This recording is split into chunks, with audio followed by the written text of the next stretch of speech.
ಕುಮಟಾ ತಹಶೀಲ್ದಾರ್ ಸತೀಶ್ ಗೌಡ ಅವರ ನೇತೃತ್ವದಲ್ಲಿ ಕುಮಟಾ ಪುರಸಭೆಯ ಅಧ್ಯಕ್ಷ ಹಾಗೂ ಉಪಾಧ್ಯಕ್ಷ ಸ್ಥಾನಗಳಿಗೆ ಇಂದು ಚುನಾವಣೆ ಪ್ರಕ್ರಿಯೆಯನ್ನು ನಡೆಸಲಾಯಿತು. ಬಿಜೆಪಿ ಸದಸ್ಯರ ಬಹುಮತ ಹೊಂದಿದ ಕುಮಟಾ ಪುರಸಭೆಯಲ್ಲಿ ಅಧ್ಯಕ್ಷರಾಗಿ ಸುಮತಿ ಭಟ್ ಚಿತ್ರಗಿ ಕುಮಟಾ ಹಾಗೂ ಉಪಾಧ್ಯಕ್ಷರಾಗಿ ಮಹೇಶ್ ನಾಯ್ಕ್ ಸಾವನಹಳ್ಳಿ ಕುಮಟಾ ಅವರು ಅವಿರೋಧವಾಗಿ ಆಯ್ಕೆಯಾಗಿದ್ದಾರೆ.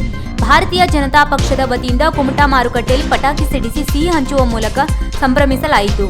ಈ ವೇಳೆಯಲ್ಲಿ ಕುಮಟಾ ಹೊನ್ನವಾರ ಕ್ಷೇತ್ರದ ಶಾಸಕರಾದ ದಿನಕರ್ ಶೆಟ್ಟಿ, ಬಿಜೆಪಿ ಮಂಡಲಾಧ್ಯಕ್ಷ ಜಿಐ ಹೆಗಡೆ, ನಿಕಟಪೂರ್ವ ಮಂಡಲಾಧ್ಯಕ್ಷ ಹೇಮಂತ್ ಕುಮಾರ್ ಗಾಂವ್ಕರ್, ಜಿಲ್ಲಾ ಉಪಾಧ್ಯಕ್ಷ ಗಜಾನನ್ ಗುನಗಾ, ಜಿಲ್ಲಾ ಕಾರ್ಯದರ್ಶಿಗಳಾದ ಸುಧೀರ್ ಪಂಡಿತ್, ಪ್ರಶಾಂತ್ ನಾಯ್ಕ್, ನಗರ ಘಟಕ ಅಧ್ಯಕ್ಷ ಪ್ರಶಾಂತ್ ನಾಯ್ಕ್, ವಿಶ್ವನಾಥ್ ನಾಯ್ಕ್, ಜಿಐ ಹೆಗಡೆ ಮತ್ತಿತರರು ಉಪಸ್ಥಿತರಿದ್ದರು.